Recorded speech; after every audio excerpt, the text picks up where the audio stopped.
So good afternoon, good evening, welcome. Thank you for coming this afternoon/evening.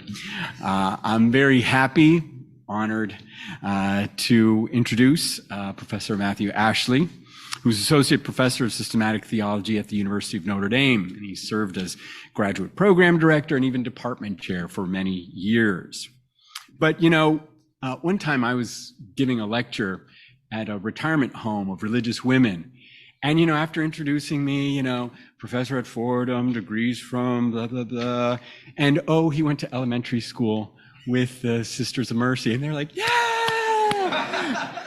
So in that spirit, I'll begin my introduction by noting that Professor Ashley was in formation with the Society of Jesus and even holds an MTS from the Weston Jesuit School of Theology. Formerly known as the Weston Jesuit School of Theology. He did earn his Ph.D. from the University of Chicago Divinity School. And he's written on the political theology of Johann Baptist Metz. To me, he's written the best monograph, secondary work on Metz's work, Dr. Ashley's Interruptions, Mysticism, Politics, and Theology in the work of Johann Baptist Metz. But if you are reading Metz in any of your classes in English, then it's probably thanks to Professor Ashley's wonderful translations of at least probably 4 books or more, but certainly the very famous Faith in History and Society and the wonderful collection of essays called A Passion for God. Dr. Ashley has also written on Latin American liberation theology, focusing in particular on El Salvador with articles and book chapters on Oscar Romero, John Sobrino, and Ignacio Ellacuría. I can tell you, as part of the international working group on Ignacio Ellacuría's thought, how important Dr. Ashley has been, including being co-editor of the book A Grammar of Justice, The Legacy of Ignacio Ellacuría, and even authoring the article, The Jesuit University as an Instrument of Mercy, that appeared in Jesuit Higher Education. 2 other interests of his have come to the fore recently: the relationship between science and religion, and the history of Christian spirituality, and particularly Ignatian spirituality. He gave the Père Marquette lecture called Take, Lord, and Receive All My Memory Toward an Ananestic Mysticism. And much of what prompted this evening's talk, his wonderful book published last year with University of Notre Dame Press called Renewing Theology, Ignatian Spirituality and Karl Rahner, Ignacio Ellacuría, and Pope Francis. It's a brilliant work that explores both how each of these figures read the spiritual exercises and how he says the exercises read them. So, looking forward to tonight's presentation entitled Ideas Are Debated, Reality is Discerned, Pope Francis and Ignatian Discernment. Please welcome Professor Matt Ashley.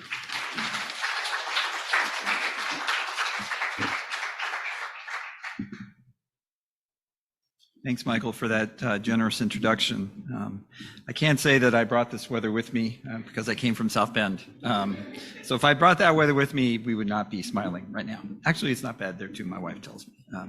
I'm really happy to be here with you to talk about Pope Francis. I love working on Pope Francis because he always surprises you. He's a little bit of a challenge too because the guy won't stop writing stuff and getting on airplanes. And I'm sure his press crew, they must be terrified every time he gets on an airplane based on what he's going to say. But as Michael mentioned, I chose them as a chapter for my book, and Michael gave you the kind of basic approach that I want to sort of explore with you today, that Pope Francis has a really creative understanding of Ignatian spirituality, particularly of discernment in the Ignatian tradition. So you can use Pope Francis to read the exercises, but also my proposal for you this evening is that if you understand some basic things about the spiritual exercises and how discernment works, you'll understand better the way that Pope Francis is, particularly the way he's exercising his ministry as Pope. So I want to do that in 3 steps with you this evening. And the first of them is simply to make the case, which isn't hard to do, that Ignatian discernment is really at the core of the way Francis approaches his own faith and the way that he approaches being Pope. The second one, which is a little more complex, is to delve a little bit into how he understands Ignatian spirituality from a number of sources, because he's been thinking about it for over 60 years now. And then the third one, which is a bit of a reach, but kind of fun, and we do like to have fun in this work, is to look at the way he's approaching the so-called new synodality, with all of its bumps and things that people disagree with him about, through the lens of Ignatian discernment. And I think, at least my suggestion to you tonight, and you can tell me if it works or not, is that you get an angle on what he's going to do, what he's doing, and why he's proceeding the way that he does. So first then, just how Francis thinks about discernment. So he had an interview a few months after he was elected Pope, and he was asked then by Antonio Spadaro which element of Ignatian spirituality was most important for him in his ministry, and he answered, quote, discernment. Discernment is one of the things that worked inside St. Ignatius. For him, it is an instrument of struggle in order to know the Lord and follow him more closely. My choices, the Pope continued, including those related to the day-to-day aspects of life, like the use of a modest car, or perhaps, this is me, riding the bus back with the rest of the cardinals instead of his limo after he's elected, are related to a spiritual discernment that discerns or responds to the signs of the times. Responds to the need that arises from looking at things, at people, and from reading the signs of the times. Discernment in the Lord guides me in my way of governing. The wisdom of discernment, he concludes, redeems the necessary ambiguity of life and helps us find the most appropriate means, which do not always coincide with what looks great and strong. The young Jorge Mario Bergoglio became fascinated with Ignatian discernment early in his training as a Jesuit. During his philosophy training, so that would have been 61 to 63, he became very close to a remarkable Jesuit, Miguel Ángel Fiorito, who was the young Jesuit's teacher and also spiritual director. Fiorito was deeply involved with the recovery of Ignatian spirituality in its original documents and practices. Those of you here who think about these things and remember the wonderful John O'Malley and what John O'Malley did for Ignatian spirituality in this country, just think of Fiorito as a John O'Malley transplanted to Argentina, which is actually sort of a sublime thought, but I won't go into that any more further. And Fiorito was remembered as a master of the interpretation and practice of Ignatius's rules for discernment of spirits. Fiorito brought back the practice of individually directed retreats using the spiritual exercises rather than the commonplace at the time, preached retreats. Bergoglio was part of a group of young Jesuits who formed around Fiorito and helped him actually start a journal of spirituality in Argentina, in which Bergoglio himself published several essays. Fiorito also introduced the young Jesuit to the work of French Jesuits such as Miguel de Certeau, whose translation of the Memoriale of Pierre Favre, with a long introduction that de Certeau wrote, became and still is, Bergoglio says, a lasting favorite of his. And by the way, Pierre Favre was the person that Ignatius said was the best at giving the spiritual exercises.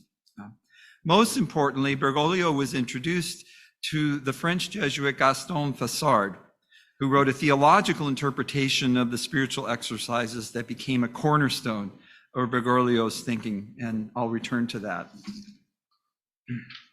Discernment shows up frequently in the Pope's magisterial documents and in many of his more important statements.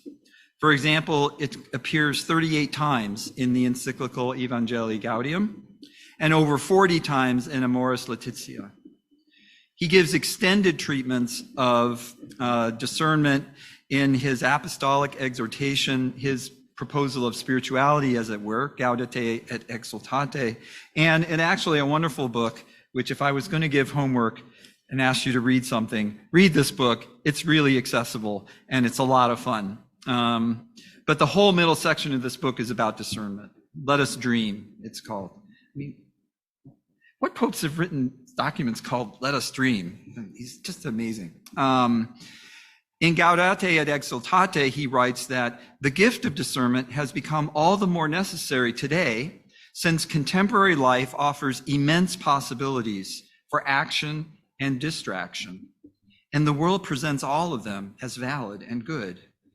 He continues, discernment is necessary not only at extraordinary times when we need to resolve great problems and make crucial decisions. Often discernment is exercised in the small and apparently irrelevant things, since greatness of spirit is manifested in simple everyday realities. You might remember in this context in Laudato Si, one of his recommendations after this long, weighty document, what do I do? Say grace before meals. I was on a panel once at Notre Dame and someone said, what? That's it? After this whole thing? And I said, well, you have to understand how Pope Francis thinks, but I couldn't give this whole lecture then. The great things happen in small packages for Francis. Discernment does not exclude, he says, existential, psychological, sociological, and moral insights drawn from the human sciences. At the same time, it transcends them. Nor are the church's sound norms sufficient. We should always remember that discernment is a grace. Even though it includes reason and prudence, it goes beyond them, for it seeks a glimpse of that unique and mysterious plan that God has for each of us. Discernment requires a growing understanding of God's patience and God's timeline, which are never our own. It is, quote, an authentic process of leaving ourselves behind in order to approach the mystery of God, who helps us to carry out the mission to which he has called us for the good of our brothers and sisters. All of that is from Gaudete et Exultate. Finally, and I'll give this, and I have like the world's simplest PowerPoint section, but there are a few quotes that I wanted to sort of emphasize. So I'm going to do the cardinal sin of putting a PowerPoint up and then actually reading the text. Yeah, I know it's a bad thing, but he gave an address to the bishops who were meeting at the Synod on Young People. So this was, I think, in 2018, and this actually jumps ahead to my third claim. So I'm not very systematic. He says, the synod is an ecclesial exercise in discernment, right? Okay, I'm done now. I just gave my whole lecture. He says it. It must be true. He says, to speak frankly and listen openly are fundamental if the synod is to be a process of discernment. Discernment is not an advertising slogan. It is not an organizational technique or a fad of this pontificate, but an interior attitude rooted in an act of faith. Discernment is the method and at the same time the goal we set ourselves. It is based on the conviction that God is at work in world history, in life's events, in the people I meet and speak to me. For this reason, we are called to listen to what the Spirit suggests to us with methods and in paths that are often unpredictable. Discernment needs space and time. So enough for discernment is really important to Pope Francis.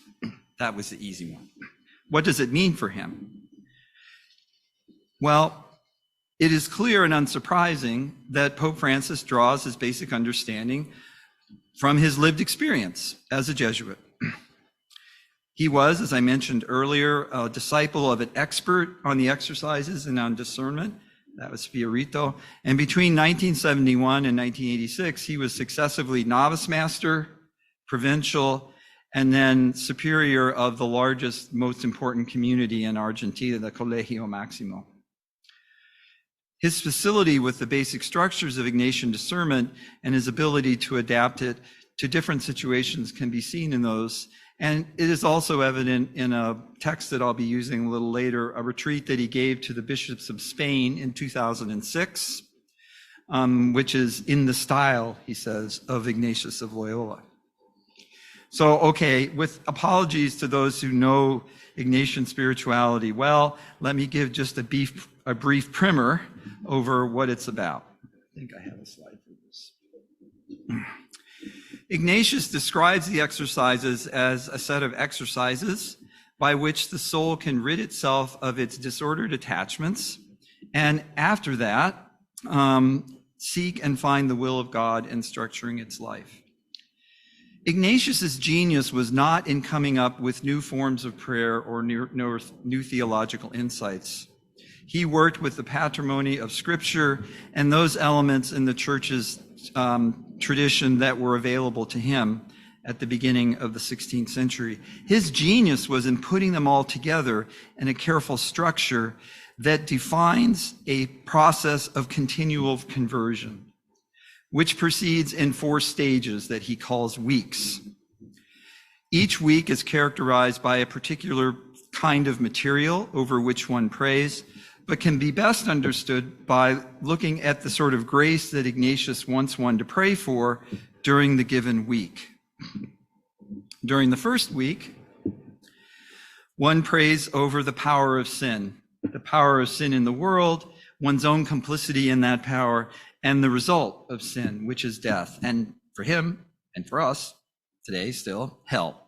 One prays for the grace of shame and confusion over one's sins, but Ignatius also expects that one will be overwhelmed.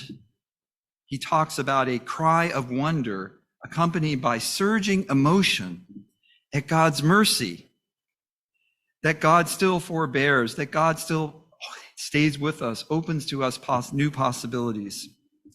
And he has one imagine oneself stand before the crucified Christ and ask, what I have done for Christ, what am I doing for Christ, what will I do for Christ?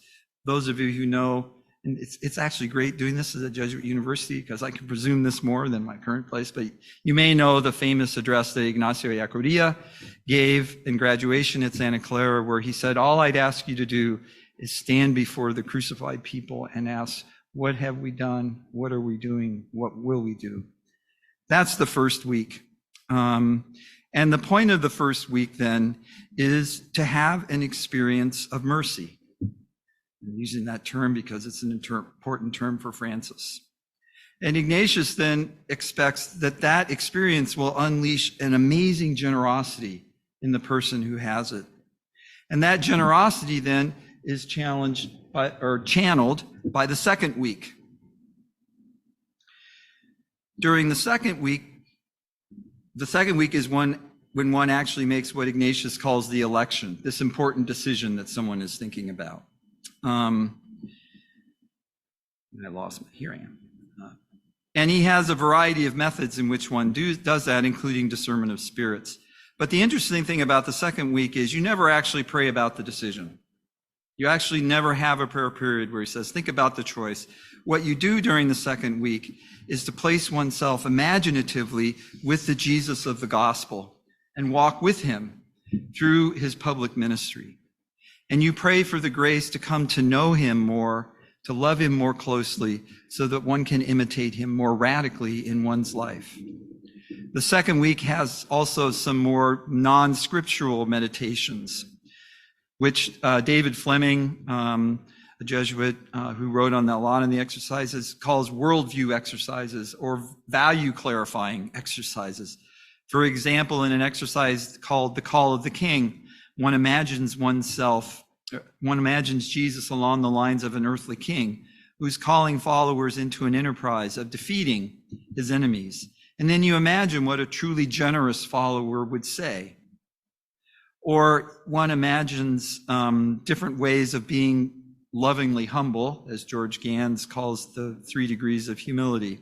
From being at least humble enough not to commit a mortal sin, which Ignatius says at least gets you a pass to heaven, to the radical humility of following Christ in his material poverty and the suffering that he had.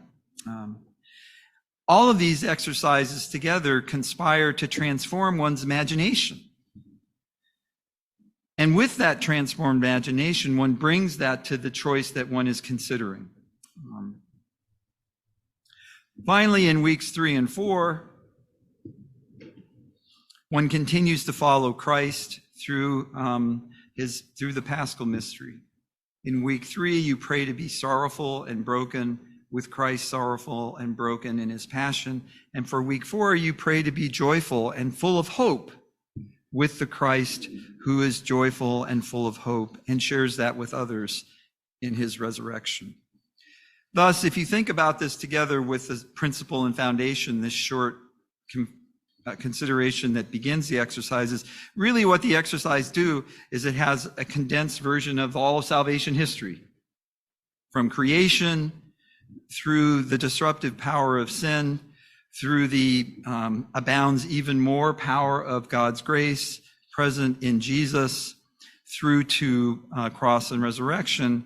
And the genius of them is that one experiences that and incarnates that in one's own life and aligns the choice according to what God is doing. So with that brief introduction, let me again jump to my third part and make a few comments, at least suggestive ones, that Pope Francis has thought about his work as Pope along the lines of the spiritual exercises.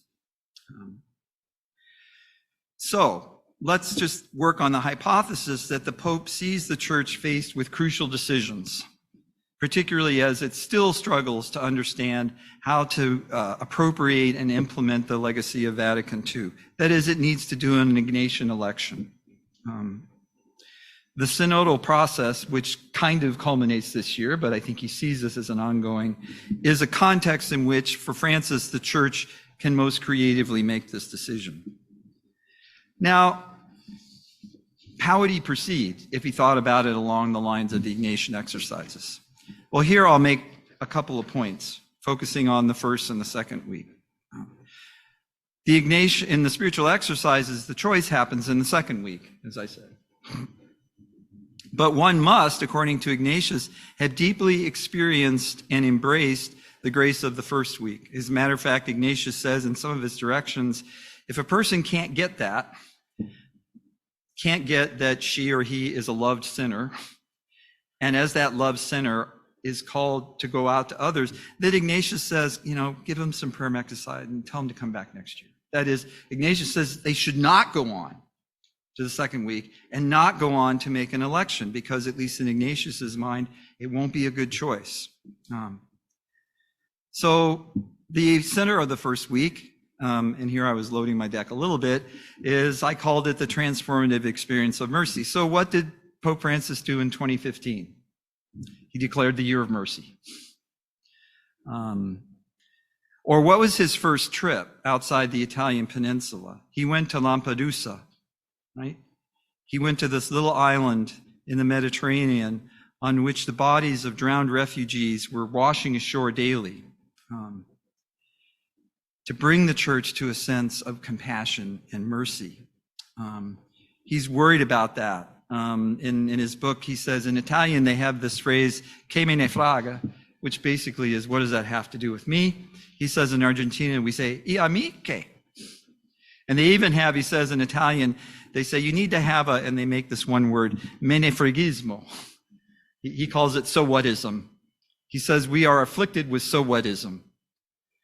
And so the goal of the first week, though, is having experienced compassion and mercy myself, I am drawn to experience compassion and mercy to others. So that year of mercy was an important stage in Francis's mind, I would suggest. In a certain sense, he was trying to get the church to do the first week. Because without doing the first week, at least on Ignatian terms, you can't do the second week, and you can't do the election. Then think about the second week. The second week is, the great majority of it is having a prayerful, imaginative encounter with the Jesus of the Gospels. So think of the call then that opens Francis's first encyclical that he wrote by himself, right? He co-wrote one with Benedict, but the first one he wrote by himself was The Joy of the Gospel.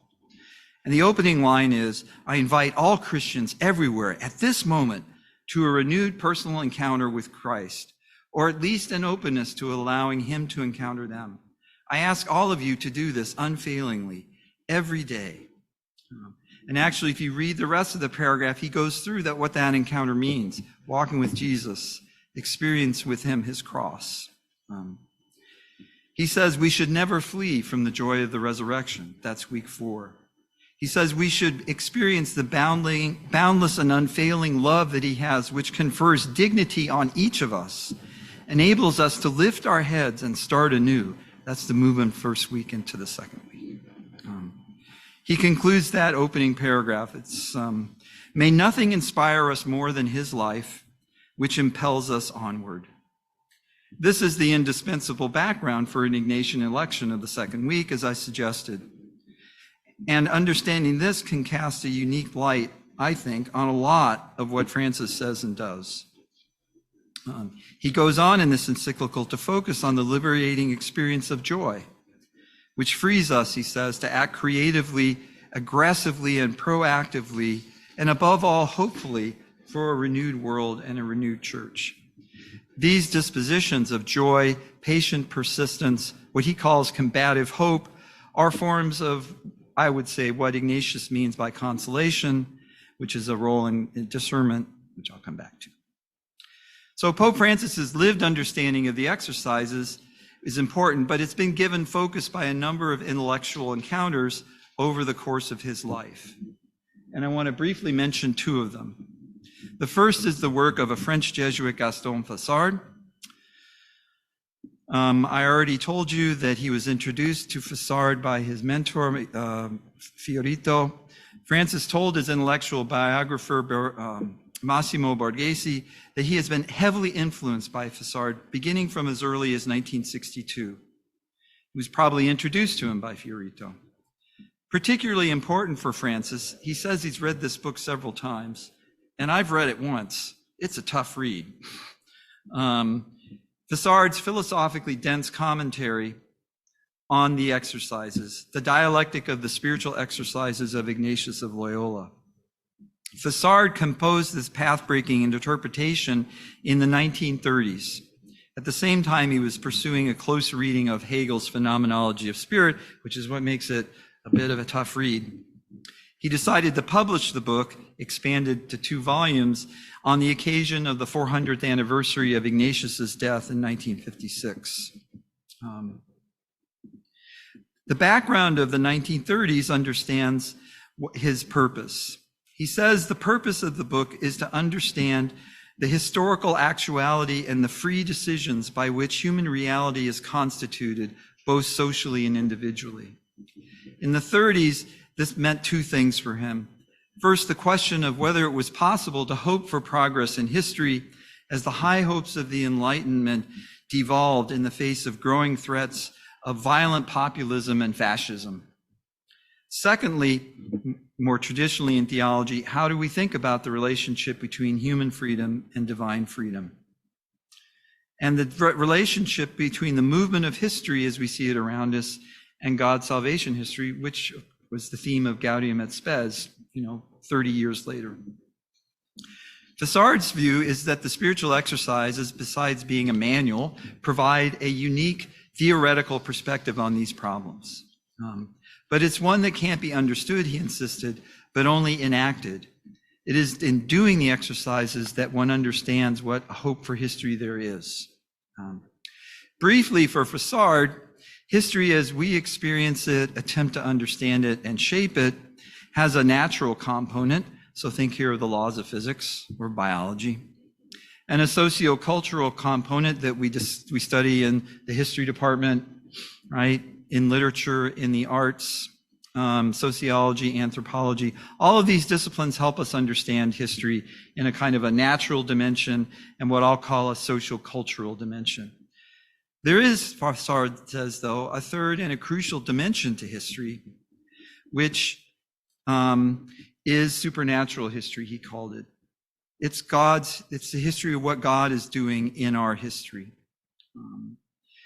Historical reality with its natural and social cultural dimensions is ultimately embraced in this history, which is centered in the Christ event, and by virtue of which all history is oriented toward Christ and ultimately taken into Christ and handed over to the Father. So 1 Corinthians 15. It is then our history as we perceive it is given its final unity and meaning from supernatural history, from salvation history. But, and this is important, this final meaning is not accessible to us. It's hidden in the mystery of God's action and God's grace. It's not accessible to human investigation, as are in different ways what's happening in nature through the physical sciences and through history, through a variety of other disciplines in a university like this one here. It only becomes available, Fassard says, to our understanding in a moment where we commit ourselves to act in it. A particular human choice, to the extent that it is free, is a sort of window through which the meaning of God's history shines through and illuminates our reality, however partial and perspectival a way. We never see the whole plan, as it were. It only breaks through when we take the risk of committing ourselves to act in an authentic way in history and discern in what way our action here and now will shape the history according to the desire that God has.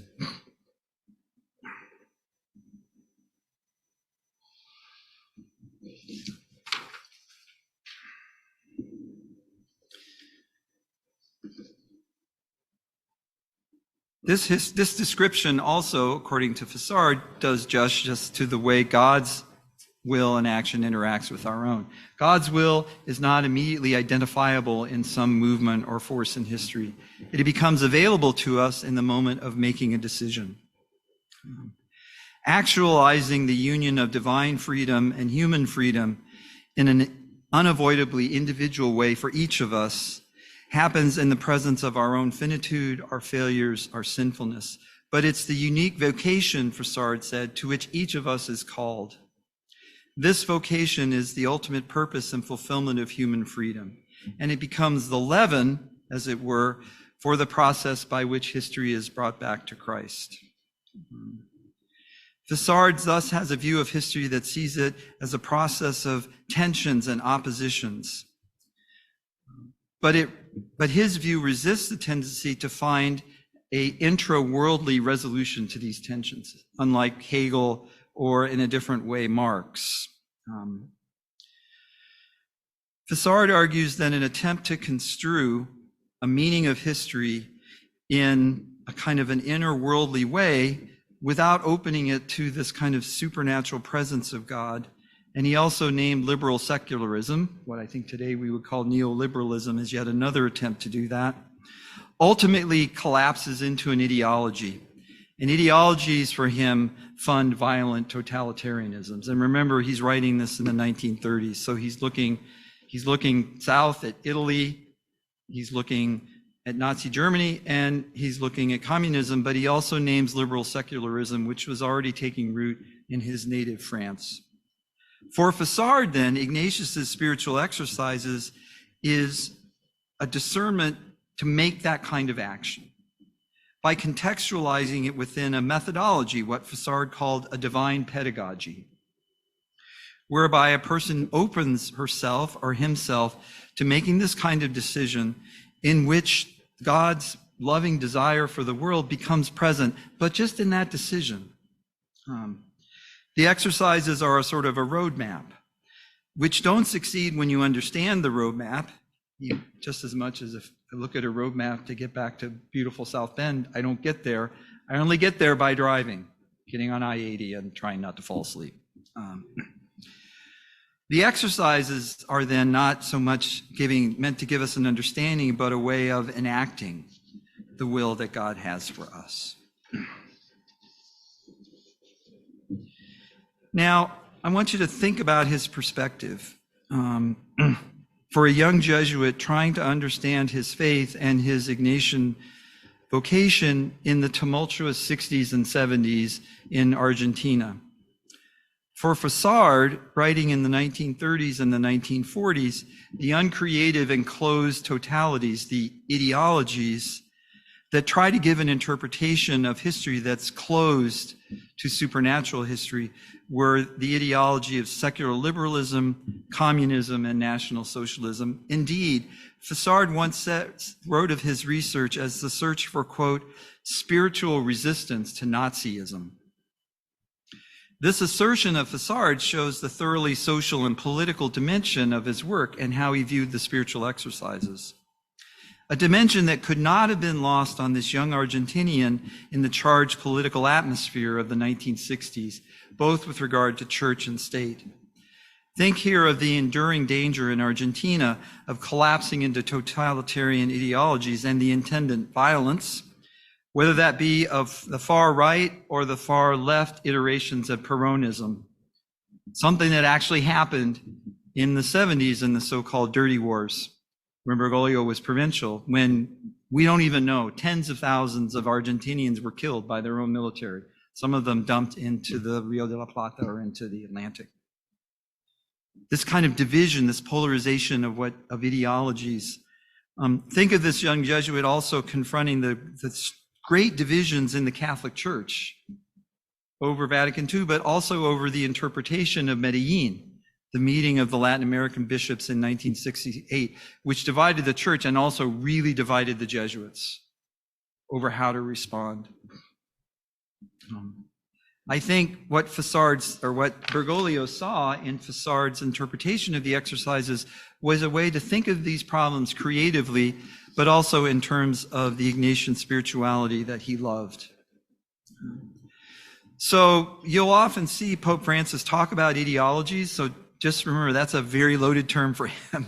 It has that whole understanding of Fassard's interpretation of the exercises. It's with this in mind, ideologies that attempt to construct a total interpretation of our history without reference to God's presence in it, what Fassard called supernatural history. But the church's response to ideology can't be simply to construct another one using church doctrines. And this gets into this whole issue of how does Pope Francis think about doctrine? For Fassard and for Francis, to build up church doctrines as yet another interpretation, a universal plan, is simply to create a new ideology. The answer is discernment, especially for the church. So let me go back to a couple of those quotes that I gave earlier. This was the whole point of this PowerPoint, by the way. And look at them again, but think about the outline that I just gave. Can't see the top of it. Sorry about that. I'm helpless before the technology. I'll read the first quote to you. Go back and find it. Oh, wait, so these are quotes that I read earlier. The gift of discernment has become all the more necessary today. Think of Fassard. Not just individually, but socially and politically.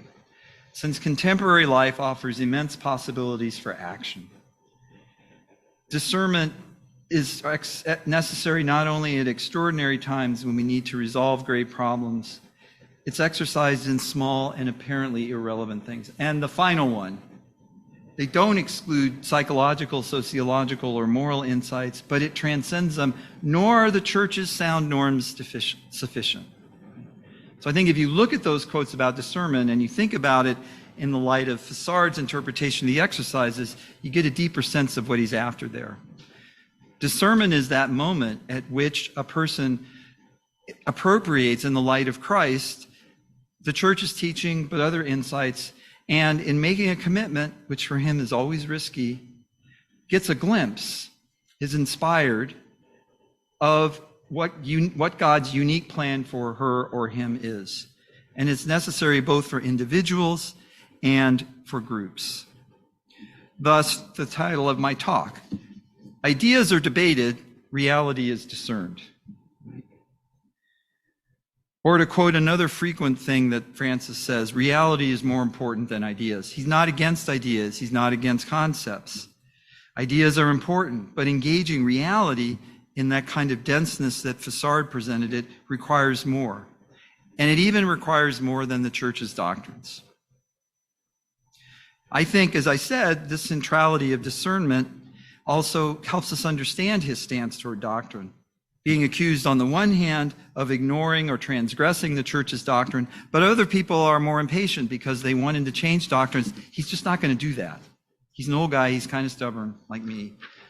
Because he's not interested, he's interested in doctrine, but he doesn't think, he's not going to define his papacy in terms of policing and defending doctrines, as earlier papacies did, but he's also not going to find it in terms of changing doctrines that whatever group doesn't like. A second important way that the Pope thinks about discernment is my second figure, Romano Guardini. In 1986, they sent Bergoglio to Frankfurt. He had become a divisive figure in Argentina, and if you want to render someone more or less harmless, you send them off to get a doctorate, and then they really don't do much damage anymore after that. And he went to there and he worked on Guardini. He actually tells us that his topic was to use Guardini to examine, quote, how apparent contradictions, and by contradictions, think of those polarities that he had experienced, political and ecclesial, how apparent contradictions could be resolved metaphysically through discernment. Guardini understood reality, and here I'll just use the way Pope Francis describes Guardini, as made up of these polarities, living polarities of whole versus part, of a boundless horizon of possibilities that we should, but also the concrete context that defines what we can do. And the temptation, Guardini said, is to choose one over the other, or to try and find a higher synthesis. In this, Guardini is like Fassard. But for Francis, as for Guardini, these polarities present an ongoing, lively, but creative tension, which we always have to cultivate and attend to anew. A good example of this is the tension between the internal cohesion of a group and the work that he does. Bergoglio wrote once a kind of an in-house essay for Jesuits on this concept called the union of hearts and minds, which was a section of the Jesuit constitutions in which Ignatius took up what's going to hold the society together.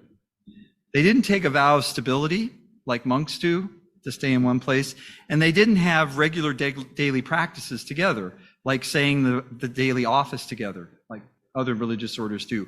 What's going to hold them together?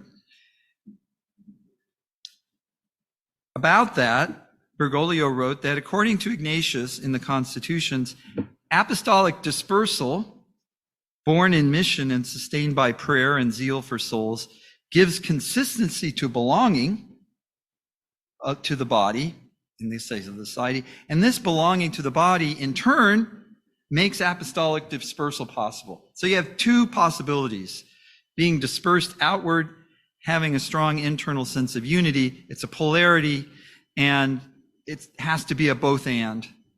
And so what Francis is doing there is he's reading this issue in Jesuit life through the exercises, but using Guardini's perspective. Now, with that in mind, listen to the short speech that he gave. This was right before he was elected Pope. You know how this works, right? All the cardinals, they call it a general congregation. It's sort of like the meeting from you know where, because every cardinal gets 2 minutes. And actually, the cardinals who can't vote talk a lot longer because they figure they can have more influence. So think of that. You've got however many, up to 100 cardinals getting up there, giving these speeches. But people paid attention to Bergoglio's speech and listened to what he said in light of what I just described. He said, and this is language that most of you will recognize now with Francis, the church needs to surge forth to the peripheries, go outward, not just geographically, but to the existential peripheries where people grapple with sin, pain, injustice, ignorance, indifference to religion, misery. Instead, the church has gotten too wrapped up in itself. It's navel gazing. It's become self-referential, which has made it sick. It's suffering a kind of a theological narcissism. Speaking as a theologian, that one cut a little hard. But notice the same structure. He says it's not a question of picking one, focusing inward, or picking the other, focusing outward. They both build one another, but that means you're always resolving the tension anew in decisions that you have to make. There's no master plan that'll show you how to do it. And that's Ignatian discernment as he learned it from Fassard and Guardini. So Guardini, in sum, helped Pope Francis to think in terms of these creatively polarized oppositions, but also he did that in terms of the continuing importance of Ignatian spirituality. The resolution of polarities for him does not come in an intellectual synthesis. He also is really clear he doesn't want a kind of a compromise between two, a sort of a, let's get peace in the valley, make everyone happy. He says that's not a solution. He says it might be a temporary patch, but we're not addressing the real problem. But the resolution for Francis, Fassard, Guardini, comes through a creative discernment, making a living option here and now. Ignatian spirituality for Francis provided the kind of pedagogy for opening oneself to and seeking this kind of decision. Any intellectual system or system of doctrines, however orthodox they be, that is not opened up, applied, and interpreted in the light of this kind of pedagogy will just become, as he puts it, a set of sterile contradictions and polarizations, and fall victim to one or another ideology. But now it sounds like discernment is this wonderful black box that things go in and a marvelous decision comes out. Well, what is it? So let me say a little bit about Ignatius and then how Francis interprets it. And then I have 6 things about my final suggestion, and then we're done. For Ignatius, remember, discernment is embedded in that broader process of the exercise. I think that's really important to remember. The rules for discernment can't be sort of extracted like a little handbook. We have already seen that Ignatian discernment happens, if you will, at the stage of the second week, when one is imaginatively accompanying the Christ of the Gospels. And discernment is not so much the discernment of the decision for Ignatius, but the discernment of the place that I'm at, where I'm making the decision, the affective condition. Ignatius calls these movements in the soul. The key for Ignatius is to embrace the ones that seem to come from God and act out of those and push back against those that come from what he likes to call the enemy of our human nature. It's one of his favorite names for the devil. And he calls these 2 things consolation and desolation. So put it a bit simple, consolation for him is, as he puts it, when the soul is inflamed with love for its Creator and Lord, sheds tears for the love of God, whether sorrow from sins or from the suffering of Christ our Lord, and every increase of hope and love and interior joy. That's a good place to make a decision. Desolation, Ignatius says, is the opposite. Darkness of soul, turmoil of spirit, inclination to what is base, restlessness arising from many disturbances and temptations, which lead to a lack of faith, to hopelessness, to fear. The soul is slothful, tepid, sad, separated. That's not a good place to make a decision. In Ignatian discernment of spirits, one notes these sort of alternating moments of these, and gradually a pattern will emerge, Ignatius believes, almost always with the help of a spiritual director. So slowly over time, patiently, one makes a correlation between one choice that one's contemplating and a sense of consolation. And one sees another choice with the other. As Francis describes it, he says, in discernment is approach to truth quite distinct from our post-truth age, which demands that we choose sides rather than hear evidence. Yet it doesn't mean thinking in rigid ways. It contains both an element of assent and an element of continual searching. Francis is well versed in this. And to give you an example of how he used it, I want to talk a little bit about what he said to the bishops of Spain in 2006. They had him come because they were demoralized. The kind of secularization processes that they thought would never happen in Spain. Spain's too Catholic for that. France, well, we know about France. All of a sudden now it's happening in Spain. They were demoralized. They were dispirited. They didn't know what kind of pastoral actions they could do to stem what they saw as this sort of overwhelming tide of secularization. And so Francis came, and in his little retreat, he called them to a discernment. In language that we've already heard, he says, this discernment qualitatively transcends the knowledge and know-how that the positive sciences have to offer. It draws its power from an original vision, the very originality of the Gospels. And the aim of the spiritual exercises is to encounter this power of the gospel anew.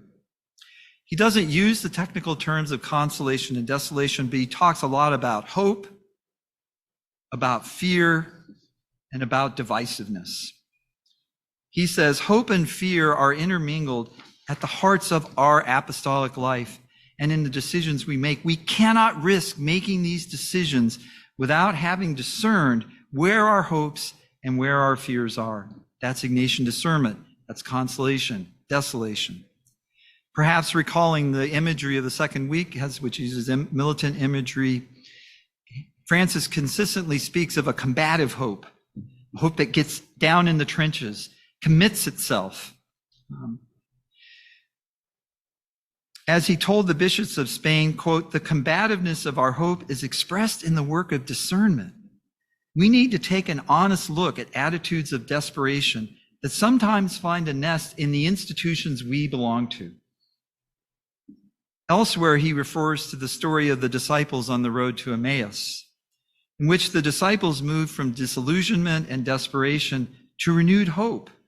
They did not recognize the risen Jesus, as you know, but they recognized that their hearts were burning with hope and joy. That's consolation.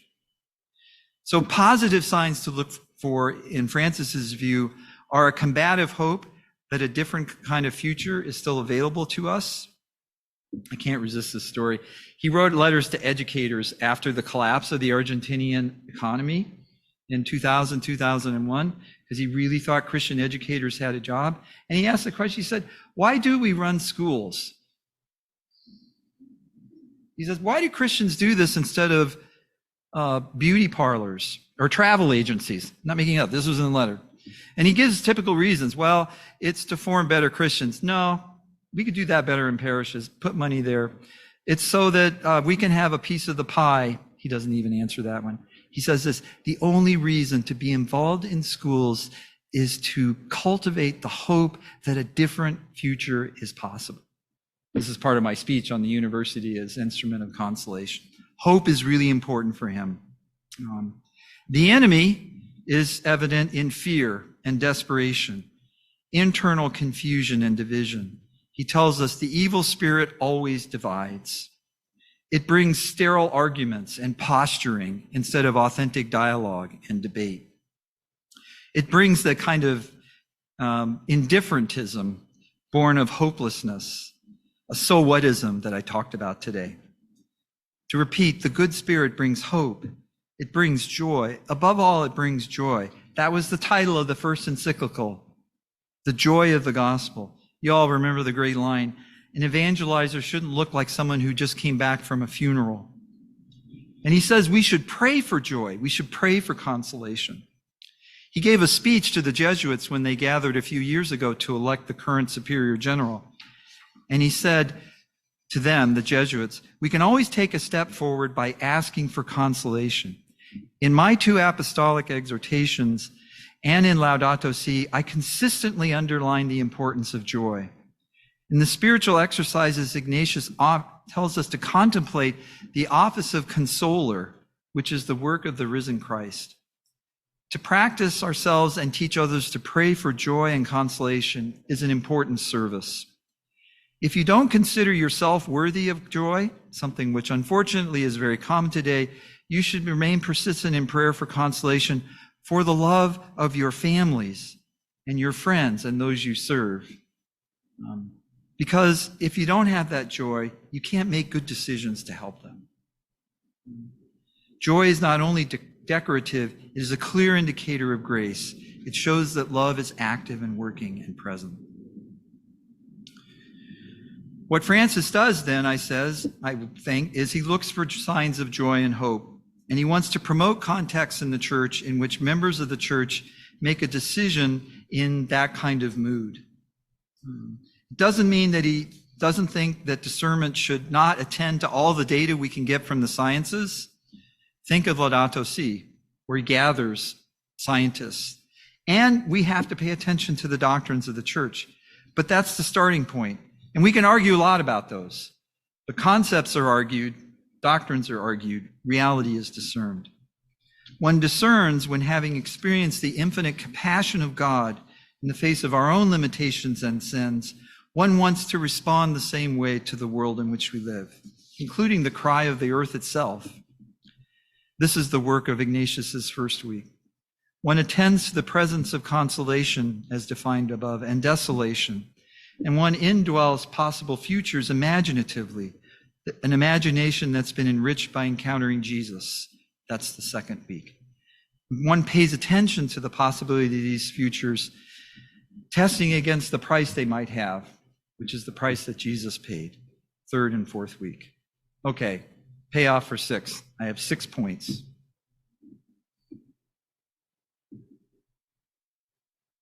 I'll just make them as suggestions. We can talk about them. I have 6 suggestions how to think about synodality in terms of what I just said.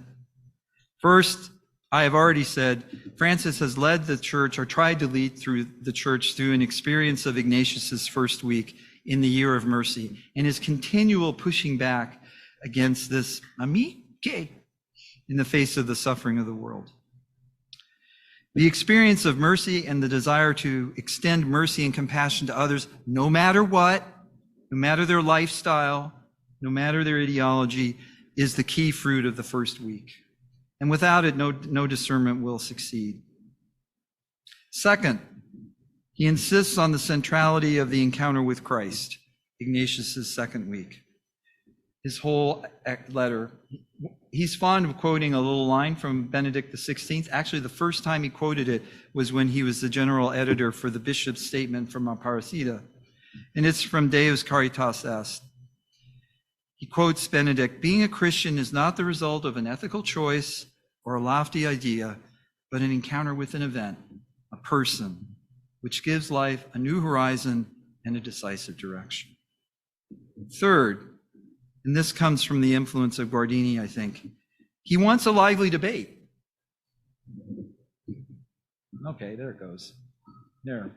Vigorous debate and disagreement. He doesn't care if people disagree with him, with limits that I'll talk about in a minute.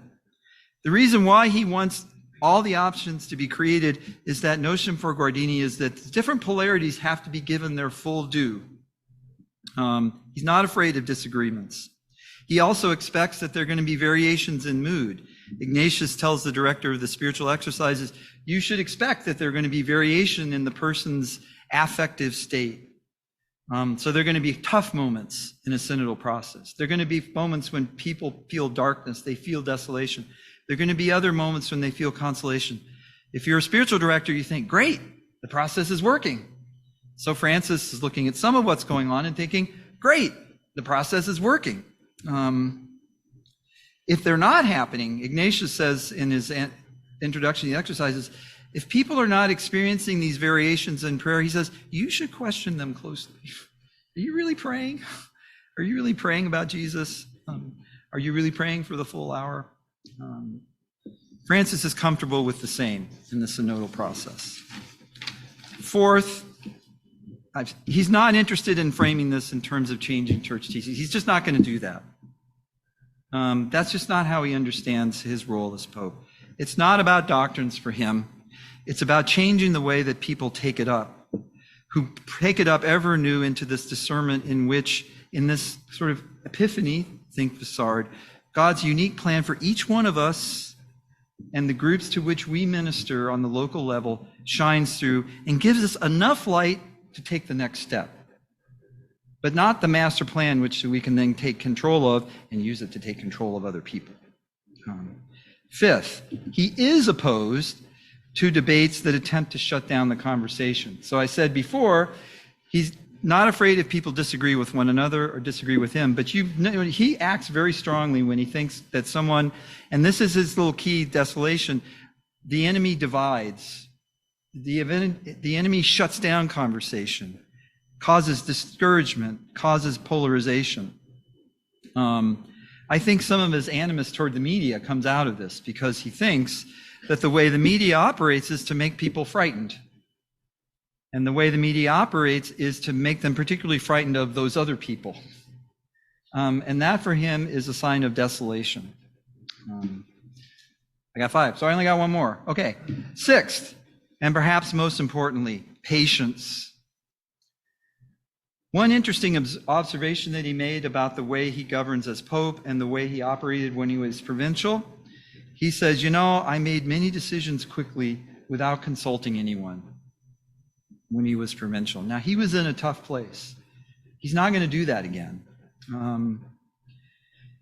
Anyone who knows anything about Ignatian discernment will know that it requires long, careful reflection. Pope Francis says, what we need today is, quote, a healthy capacity for silent reflection, places of refuge from the tyranny of the urgent. Remember my earlier quote, the one that he gave to the bishops for the 2018 synod. Discernment requires a growing understanding of God's patience and timeline, which are never our own. So he's patient. he knows it's going to take time. He instituted the rule, as you might know, at the 2018, that there had to be a 3-minute moment of silence after every intervention. I was department chair at meetings, and I thought, I should have had that idea at department meetings. Before you can talk, you have to spend 3 minutes thinking about. So he's patient, and he takes the long view. Okay, those are my 6 suggestions. There's lots more to talk about, but there's not lots more time. So I want to stop there, and if you have any questions or observations yourself, I'd be delighted to hear them. So thanks for your patience.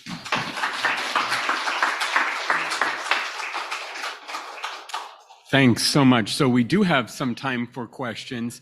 And although, we're in a nice audible space and we can hear each other, we are going to ask Vanessa, thank you very much, to come around with a microphone, because we are recording this and we'll be posting the lecture and the questions. So we want, a future audience to hear exactly what you're asking. So just raise your hand and Vanessa will come over with the microphone and we can, entertain the questions. Thank you so much.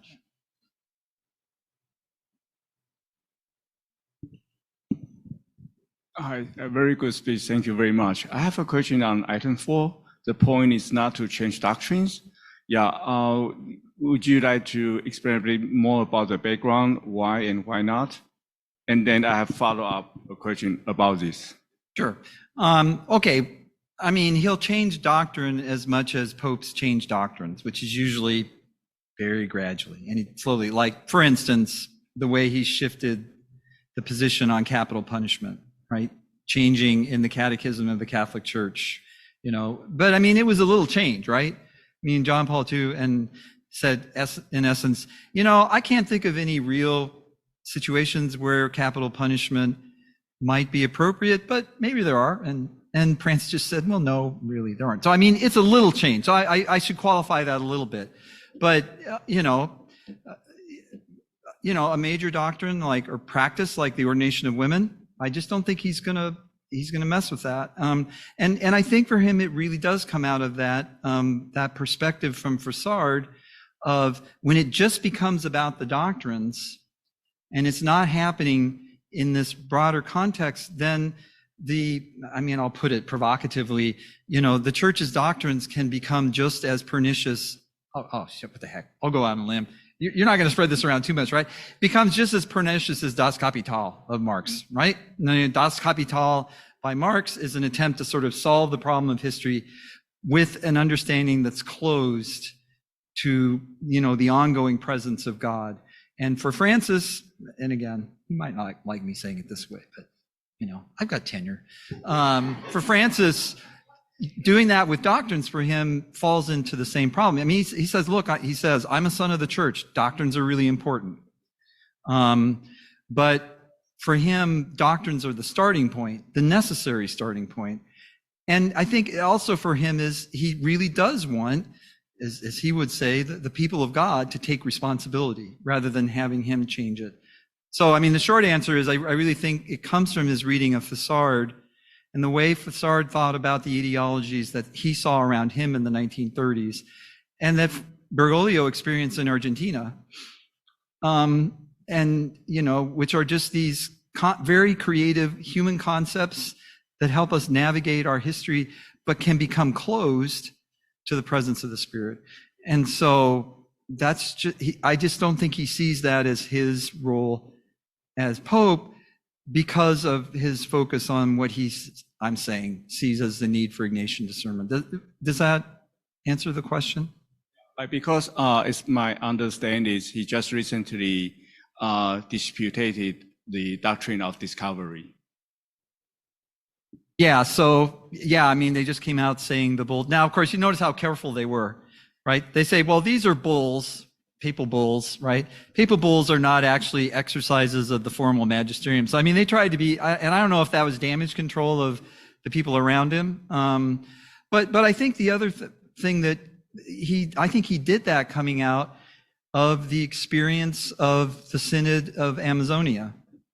And he actually says that, he has a beautiful little line. Again, it's in that book that I showed you a while ago, where he said, I really didn't think that, the environmental crisis was that big a deal, but actually then I started going and encountering and visiting people.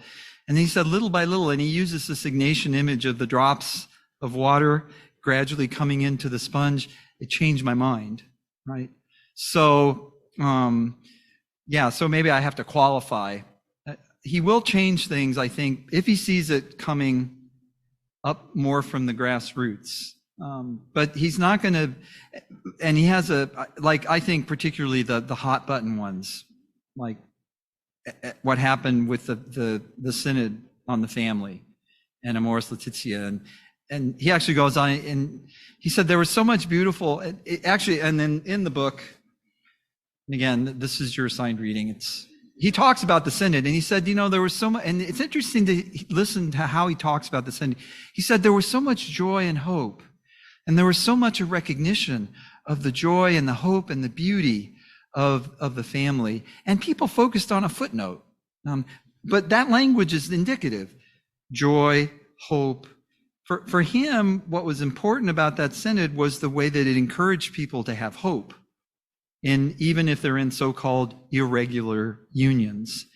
And instead, he said, people went to the footnote on the internal forum, which is a doctrinal, practical thing. So maybe you've pressed me a little bit that I'll say his priority is not changing doctrine. So that was a good question. That's why questions are always good. His priority is not that, and he certainly won't be pushed into it. So thank you for that intervention. I'll have to go back and change that part.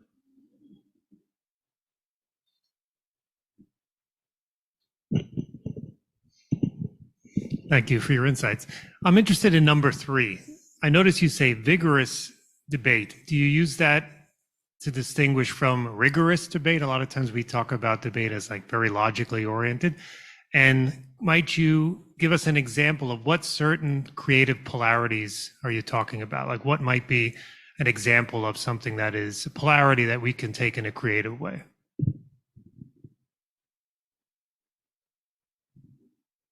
Well, I think the one that he's given a lot of attention to, which is an ongoing tension, is the relationship between the Bishop of Rome and local bishops elsewhere, the universal church versus the local church. And he thinks the Pope is really important. He takes his ministry really seriously, but that's a polarity, that's a tension. And part of what he'll do is he'll see what he's trying to do is sort of correct what he sees as movements in the other direction. I mean, so the whole idea of giving the Synod of Bishops more, if you will, say, is moving back from the way the papacy had developed from, say, really from the Middle Ages up until the verge of Vatican II. But he'll still act. There was actually an essay, I think it was a National Catholic Reporter, and some Jesuits, including Tom Massaro, I think, had a piece in it. And he said, well, look, you got to remember, in Jesuit context, the superior can have a communal discernment, but guess who decides at the end of the day? The superior decides. And he's made decisions like that, like the reorganization of the Curia, which came out last summer, is an example of that. And so there's another example. I mean, he's very interested in getting the church to go to the peripheries, but that doesn't mean ignoring the center, which he's been forced to do in part because of financial crises and the sex abuse crisis and the idea of how to think about that. But that, for him, you don't pick one over the other. You try and find a way in which they reinforce one another, but that always gets renegotiated. I mean, the basic model of discernment is it's not one and done. I mean, you're always going back and reflecting on it again. So those would be two that I would think of, would be the relationship of the Pope and local churches. And the second one is this sort of what he complained about in his speech before being elected, is that the church has become too navel-gazing. But there are problems down around the navel area, and they have to be fixed. And he'll move kind of decisively to do that. But it's not predictable. I think, and that's why I think for him, he does a he does an ongoing discernment, and he comes to a point of saying, okay, the organization needs a dramatic overhaul. Did that answer the question?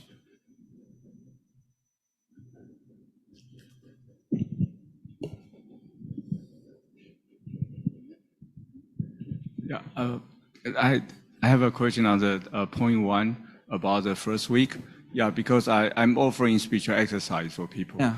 And then I do see some people, they have desire to keep going on with the spiritual exercise. However, I do not see this person have that result expected at the end of the first week. And I was so debating whether should let this person keep going on with exercise or not. So I talked with the different more senior spiritual directors. The opinion is varies, so I just want to hear from you. What is your suggestion or experience? Yeah, I mean, my basic view is, of course, people can profit from doing the prayers of the second week, sort of praying oneself. But my own view is you have to be very careful, though, about decisions, right? Because in essence, Ignatius wants people to make decisions out of gratitude.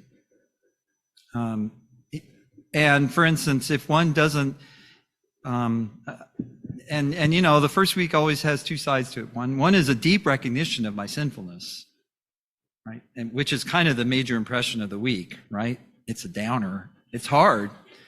But many of us, certainly me, I don't want to admit that. But if you go on in making a decision without an awareness of your sinfulness and frailty, you're subject to make decisions out of grandiosity. And you're also subject to project any failure of those decisions on those other folks who didn't get my brilliant idea and things like that. On the other hand, if you don't experience that mercy, God calls you despite your limitations and frailty. He really loves the story of what he calls the call of Peter in Luke 5. It's the little story, the miraculous catch of fish. You know the story, right? So Jesus is preaching the gospel. It gets crowded. He gets into Peter's boat. He gets done. He says, hey, guys, put the nets out. And you can just see him. They're going, God, what's this guy clueless? We've been doing this all night. There's nothing out there. They go, okay. And then the fish come in, right? And then Peter says, leave me. I'm a sinful man. And notice Jesus doesn't say that, oh, that's okay, Peter. But he also doesn't say, I forgive you. He says, don't be afraid, follow me. Francis, in his talk to the bishops of Spain, he says, that's the key. He says, because we go forward knowing we're frail and sinful, and we don't have to deny that to do something creative. We don't have to be afraid. But on the other hand, because we know that God accepts us and employs us precisely for that reason, we can be creative. We can take risks. We're not in the Marvel universe. We don't have to have superpowers. And so if someone goes ahead and they don't have that basis, then I think the person directing just has to be very careful about the person making a decision. So that's, at least that's my take on it. Now, the one in the back. Thanks, Matt. This is a great throwback to being in your class. I really appreciate this. Yeah, you asked hard questions then too, but okay. Thank you so much. This is the first time I've heard the exercises explained to me in a way that makes sense as a laywoman. So I really appreciate that. My question is about the sort of ecclesial implications of the iterative nature of the spiritual exercises, right? They're things that we come back to again and again and again and again, but you can't stay there, right? You can't be doing the exercises your whole life, but you are expected to do them periodically throughout your life, right? And so what does that mean? What sort of ecclesiology does that connote? What kind of a church does that make? Are we a church that's always making the same mistakes and revisiting it? Or are we a church that moves too slowly? Or does it connote something different, like this kind of permanent eschatological hope that we're holding a space for something new to break in and we revisit that space? Anyway, I don't know the answer. I'm asking you. Yeah. Okay. So a couple of points. I mean, first of all, I think that's why synodality is so important because synods are supposed to meet every 3 years, right? So in a sense, at least the way Francis is, and of course that goes back to the Second Vatican Council, right? Paul VI put that in place, right? Because we've learned in the church, the bishops come together and have these great ideas, but then they leave, and who's left to run the show? The Pope. And so every 3 years. The other thing is, and of course this is getting a little bit in the weeds of Ignatian spirituality, you know, the one form of prayer that Ignatius would not let a Jesuit dispense from was what was called the examen. And the examen was just a very simple exercise where every day you just spent some time looking at your day and trying to perceive where God was present and how you responded. Where was there hope in your day? Where was there joy? Where was there a sense of desolation? And how do I respond to that and bringing that to God? So, I mean, Eve Ignatius had the idea that, you know, you don't have to do a 30-day retreat to do this. You don't have to do an 8-day retreat or whatever. There are day-to-day practices that one can do to keep that sort of presence of God sort of a part of your life. Now, what would that mean on the level of the church? Well, the one thing it would mean is that it has to happen at the local level. And so now I'm going beyond what Pope Francis say. I mean, this is where the local church, and not just parishes, but smaller organizations are really crucial, because they're the places where the kind of daily encounter of the church with the reality in the Bronx happens. And to a certain extent, this is what, I mean, the Latin American church particularly tried to do this with the comunidades de base, the small groups. And that was a big deal for Francis when he was the chief editor of the Aparecida documents. And in those documents, it becomes really clear. And he really thought that could happen anywhere. He wrote a beautiful essay called God in the City when he was Archbishop. And I mean, Buenos Aires, what a city. You know, it's huge, it's diverse, it's complicated. And for him, you know, getting his people to think creatively. And I think he brings that as Archbishop to being a Pope, but he can't do that as Pope. Local churches have to figure out how to do that. I think we had a question up here. Great, thanks. Thanks so much for your talk and your work. Appreciate it very much. My question has to do, I mean, some of my questions have been articulated in different ways already, but I think I can offer another angle on it with a focus on number 6, the category of patience. It strikes me that patience is often counseled by the powerful. And is that, it strikes me, therefore, that this deferral that's part of this openness that is part of discernment, right? Continuous openness to the influx of sacred history or supernatural history, I think you called it. That this can be quite readily deployed as a way to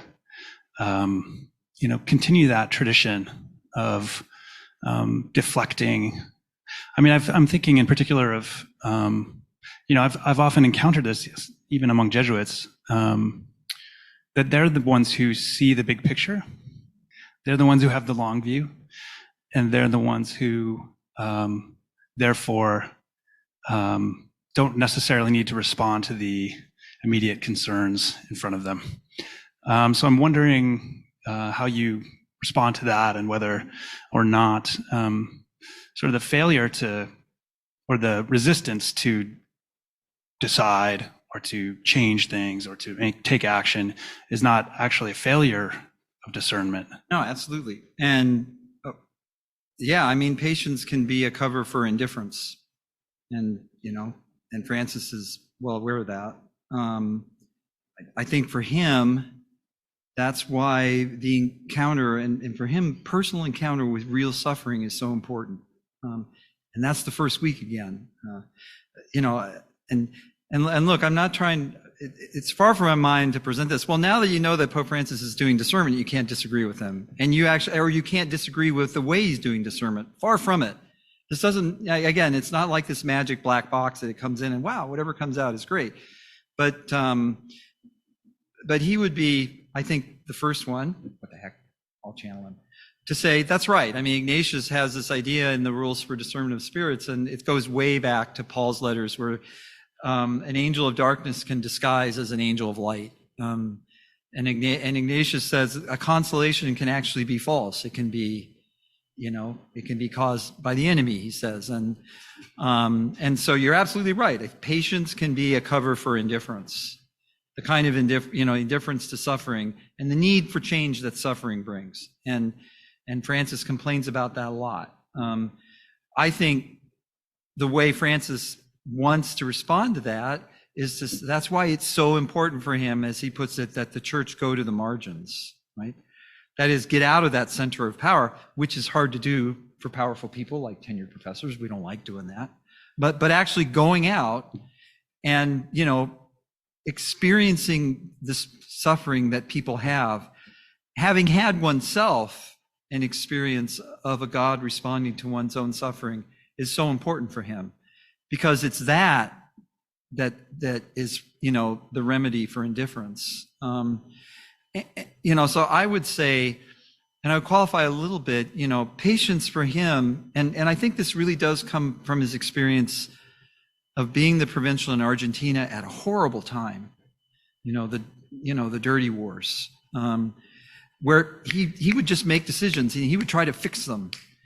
And you know, so I think it's a very personal thing for him, where I'll channel him again. He said, you know, I tried that, and I see now that it wasn't the right way to go. Now, maybe he needs to reconsider that too. But for him, when I talk about patience, I think it's his own patience for, you know, and his own reluctance to make a sort of a dramatic intervention. Like a good example, and this may change, but you know, what's going on in Germany? Because the Germans are having a synod, and guess what they want to do? They want to have blessings, you know, of same-sex unions, right?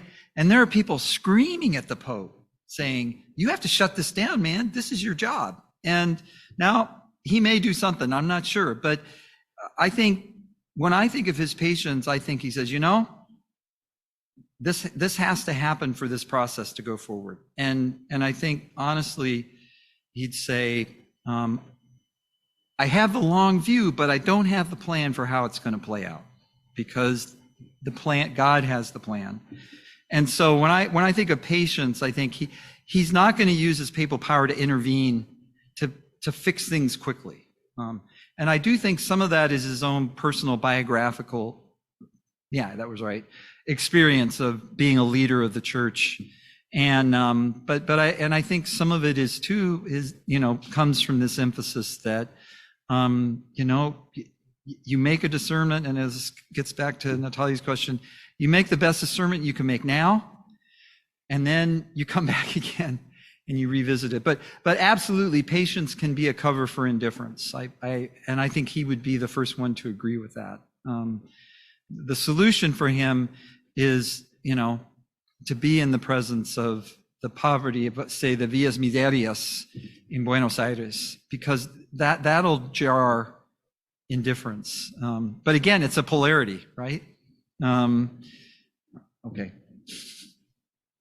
That's a great question. Thank you. So I want to respect our time and say a few thank yous before we close. First of all, I want to thank every one of my colleagues at the Curran Center for helping us out, especially Maria Turzoli, who keeps all of our engines running. I want to say thank you to the Chiswick community for hosting Matt and for supporting us in this effort, as well as those involved in Ignatian initiatives here on campus. Rob and Vanessa, especially, thank you. And of course, to thank our speaker once again for giving us at least for an hour and a half here, a refuge from the tyranny of the urgent. I love that phrase. And thank you all for coming. It is always my hope that we at the Current Center, whether it be through critical analysis or hopeful discovery, just find ways to imagine different ways of being and living church. So this was certainly that kind of event for me tonight. So thank you for coming, and please keep an eye out for our future events. We're having Peter Quinn give a lecture in 2 weeks. April 19th, there you go. Oh my God, April. Okay, so thank you again, and one more thank you to our speakers.